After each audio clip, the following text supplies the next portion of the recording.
G'day everyone, welcome to this weekly update, and this week we're still focusing very much on gold. It's definitely where the profits are. So let's get on and have a look at the action of the last week. First of all, just a reminder, this is general advice only.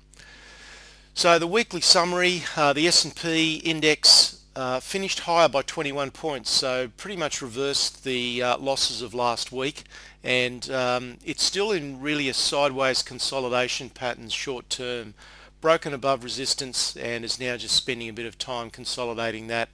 We'll have a look at that on the chart in just a minute.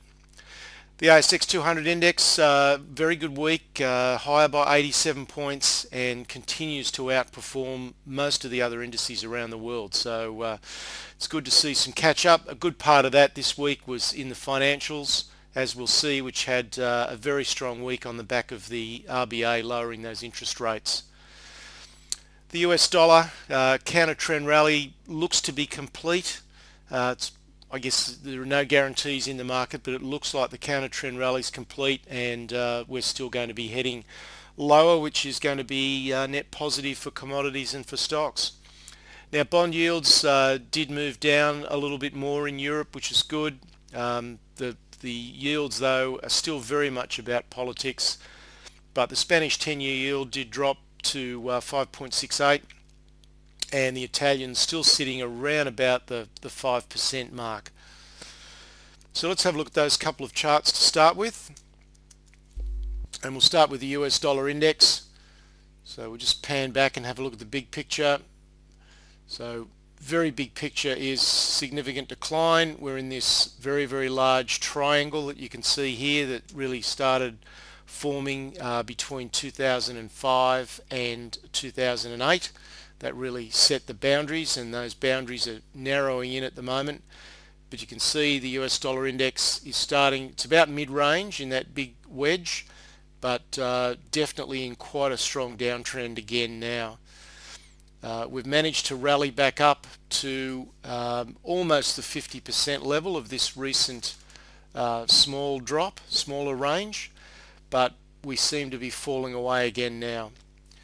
So that will certainly have a significant influence on stock markets.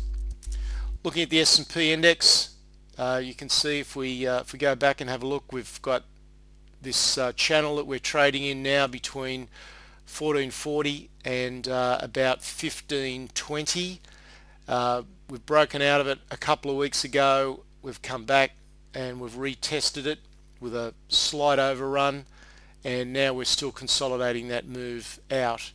So you'd have to say the trend direction is still to the upside very much in the US market.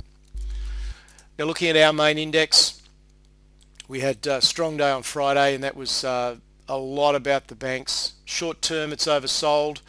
If we pan back and look at, short term, it's overbought. If you go back and look at similar times when it got up to close to this 70 level, was a peak in the market. Again here, when it got up to the 70 level, within a couple of days our market rolled over, and now we've formed an even higher point in our market. Now, just because the RSI is overbought does not mean the market has to turn down, but what I am looking at is the fact that this index has now deviated from these two moving averages by about as far as it ever does. So I would not be at all surprised to see a bit of a pullback in the index in our market in the next week. However, that doesn't mean that individual stocks that we're trading will necessarily turn down. There's been a big run up in the banks, and it could well be that the banks see a bit of profit taking. Now let's just have a look at a relative comparison chart for the Australian indices, and this gives you a better idea of the relative sector performance.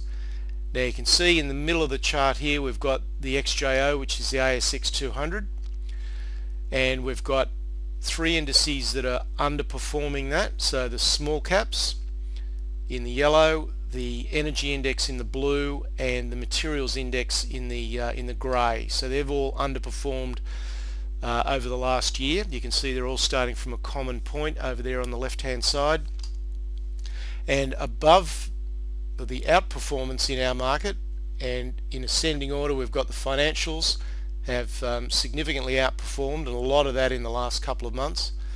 And then we've also got information technology, telecoms, and then heading up the list we've got the healthcare sector, which has been the strongest performer in our market over the last year, and pretty much the whole time, but particularly right now healthcare is going as strong as any sector at the moment. Let's have a look at gold now. Gold ended up rising by $8 on the week, but not a lot of movement. It did trade up to, got above resistance at 1785, touched 1795, but was unable to hold it and closed below that on Friday night. So not absolutely conclusive week for gold. The gold stocks, however, the main international indices, still outperforming the metal in the medium term. Silver held steady on the week. Copper also held steady at around 375, which is still a very buoyant level for copper to be at. Oil down a couple of dollars and is trending down, but frankly the price action looks like there's some very heavy duty manipulation happening. So I'm not an oil market trader. There's far too much political interference for my liking, and I think it's a market that's extremely difficult to trade. There's the spot copper chart. You can see that we're holding just around about that 380 level, or just a touch under, and that's extremely robust. That's very profitable operating conditions for most copper producers.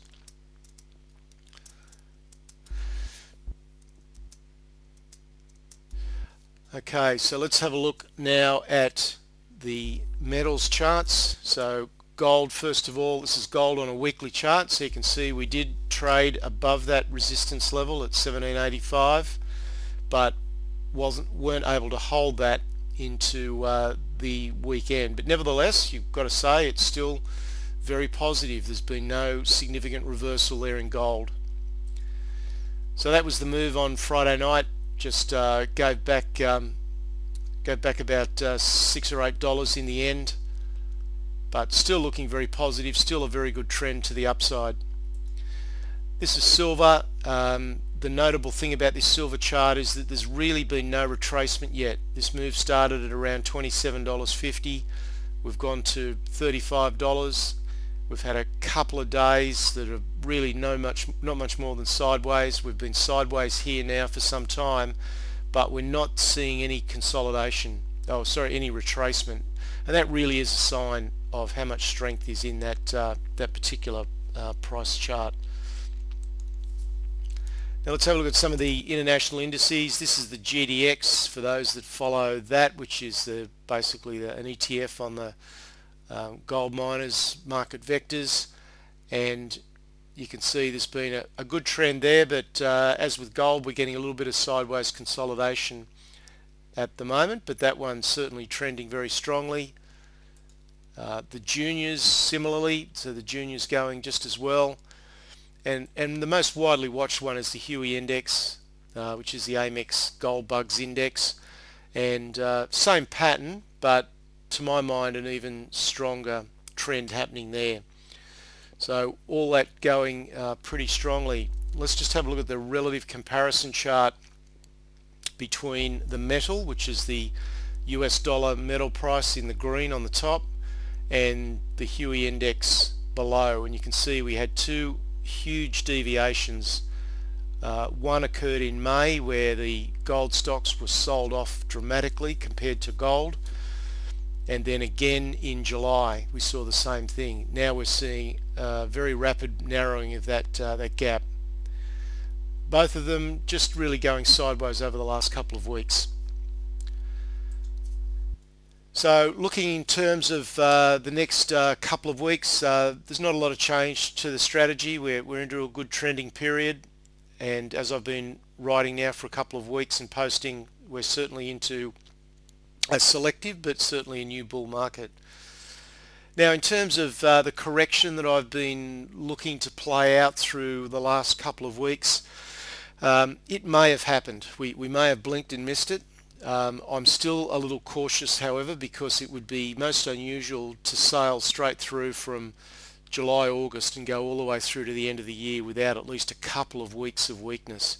So I'm still a bit cautious on whether we've got a little bit more downside to come yet. So I would still really reinforce the need for discipline on entries. Don't chase prices. Just sit back and wait for stock that you want to get into is moving away from you. Then just sit and wait on it. If you miss it, you miss it, but it's better to do it that way. The focus obviously still to remain on gold. That's really where the money is at the moment. And also beware the big one-day moves. A lot of small cap stocks are making very large price and volume moves that go for 1 day, maybe 2 days, and then they promptly reverse again. So we're still in the phase where there's a lot of small caps still failing fairly quickly. So just be careful with those small cap stocks. So that's it for this week. Not a lot of change from last week. It's really been the second week of consolidation, but certainly a very good period if you're organised. So that's it for this week. Cheers.